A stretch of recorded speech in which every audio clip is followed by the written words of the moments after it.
Saya Dilfa Astrid Asmawit dengan NIM 66. Di sini saya akan membuat video keterampilan medik wawancara psikotik. Baik, selamat sore. Perkenalkan, saya dengan Dr. Delva. Dengan Ibu siapa? Siapa nama Ibu? Tini. Oke, Bu Tini. Baik, saya lengkapi dulu data-datanya ya. Tidak usah khawatir, data-data pencarian dan hasil pemeriksaan kita nanti terjamin kerahasiaannya. Oke. Nama Bu Tini usianya 49. Alamatnya? Surabaya. Oke, sukunya? Jawa. Mohon maaf kalau boleh tahu agama Ibu apa, Bu? Islam. Oke, Islam. Kemudian pendidikan Ibu? Tidak lulus SMP. Oh, tapi lulus SD tadi ya, Bu. Oke. Untuk pekerjaannya sehari-hari apa ya, Bu? Saya ini sih punya toko. Punya toko. Oke. Tokonya jauh dari rumah atau gimana? Di depan rumah saya. Oke. Untuk status Ibu sendiri apakah Ibu sudah menikah atau belum? Sudah. Oke, sudah menikah ya. Oke, di sini Ibu anak keberapa? 3. Dari berapa bersaudara? Saya anak pertama dari 3. Oh iya, oke. Kemudian di sini saat ini Ibu Tini dengan siapa? Suami.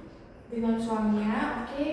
Sekarang ini pagi, siang, sore, malam atau jam berapa? Jam 4 subuh. Jam 4 subuh, oke. Saat ini Ibu Tini berada di mana? Ada yang bisa saya bantu, Bu Tini? Saya sedang emosi. Siapa yang buat Ibu emosi? Nggak tahu, sekarang banyak banget yang buat saya emosi. Mengapa Ibu yang emosi? Saya emosi, sedih juga. Semua adik kakak saya tidak ada yang ngurus ayah saya yang sakit. Bu, Doakan saya ya, saya akan beli mobil baru. baik Bu. Sekarang apa yang Ibu pikirkan? Saya mikir, kenapa semua orang itu jahat ya kepada saya? Saya sudah melakukan semuanya buat orang, tapi saya tidak pernah buat jahat ke orang lain. Tapi semua orang seperti benci sama saya. Tidak ada yang suka dari diri saya. Semua orang tidak ada lagi yang peduli kepada saya dan ayah saya yang sakit. Semua orang jahat, saya salah. Apa yang sekarang Ibu rasakan? Nggak tahu, pusing kepala saya, sudah tidak bisa mikir lagi dok. Oke, mungkin Ibu bisa jelaskan pusing di kepala bagian sebelah mana? Duduk, pokoknya pusing kepala saya, cepat-cepat sudah dok, saya sudah tidak bisa mikir. Oh baik. Apakah akhir-akhir ini Ibu mendengar suara-suara berbisik ke telinga Ibu? Sejak kapan itu, Bu? Ya mungkin sekitar semingguan ya dok. Yang dikatakan apa, Bu? Astagfirullah, astagfirullah, itu terus diulang-ulang. Apa Ibu mendengar suara lain, misalnya meminta Ibu melakukan sesuatu?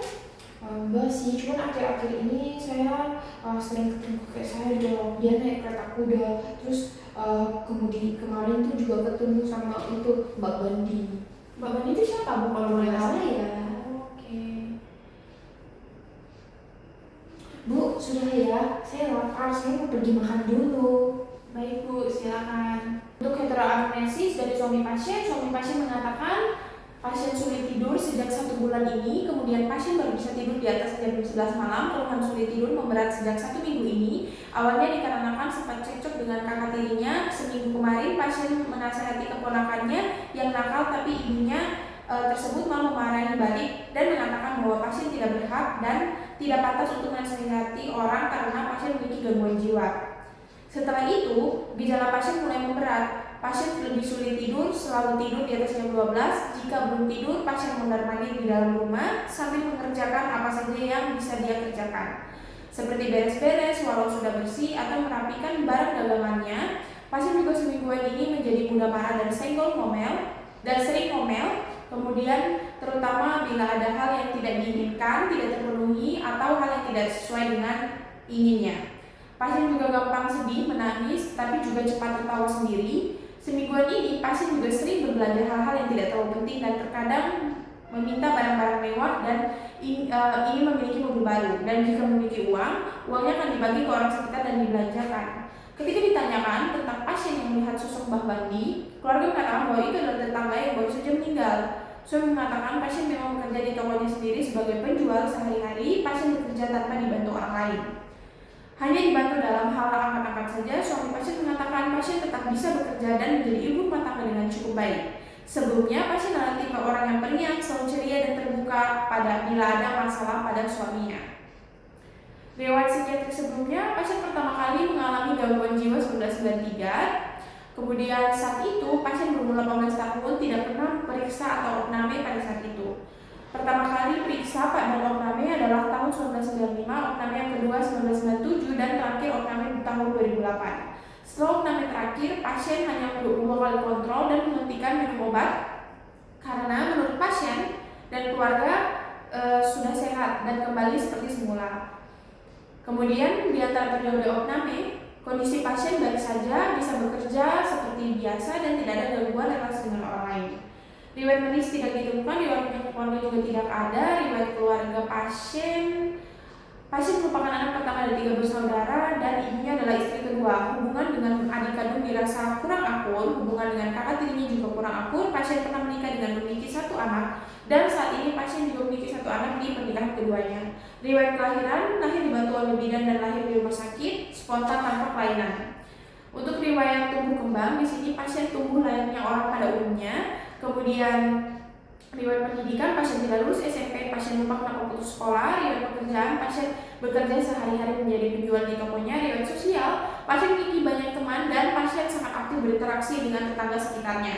Riwayat nafsu tidak didapatkan. Riwayat agama Islam, rajin beribadah. Untuk pemeriksaan fisik, TTV-nya untuk T-nya 151/99, ditandai dengan hipertensi, kemudian nadinya 109 kali per menit, suhu 36,8, respirasi rate-nya 18 kali, untuk SpO2-nya 99%, hasil lab leukositosis yaitu leukosit 13.220, lain-lainnya dalam batas normal. Untuk status neurologinya, BCS-nya 456, kaku kuduknya tidak ditemukan. Status psikiatri, kesan umum, pasien perempuan dewasa, kesan perawatan kurang, tampak gelisah, kooperatif, kesadaran CM berubah, kemudian kontak positif verbal irrelevan, kurang lancar. Kemudian orientasi, waktu dan orang baik namun disorientasi tempat. Kemudian untuk M atau A-nya labil, kemudian BB-nya non realistik, incoherent, preokupasi terhadap keluarganya, persepsi, halusinasi auditori, halusinasi visual, kemauan menurun, psikomotor meningkat.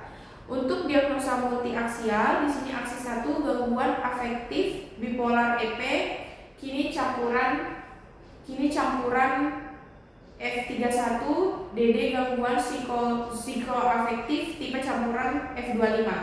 Untuk kasus 2 nggak mengarah ke borderline, aksis 3 leukositosis dan hipertensi, aksis 4 masalah dengan support group, aksis 5 GAF scale saat ini 30 dan GAF scale-nya terbaik 1 tahun sama dengan 70. Terima kasih.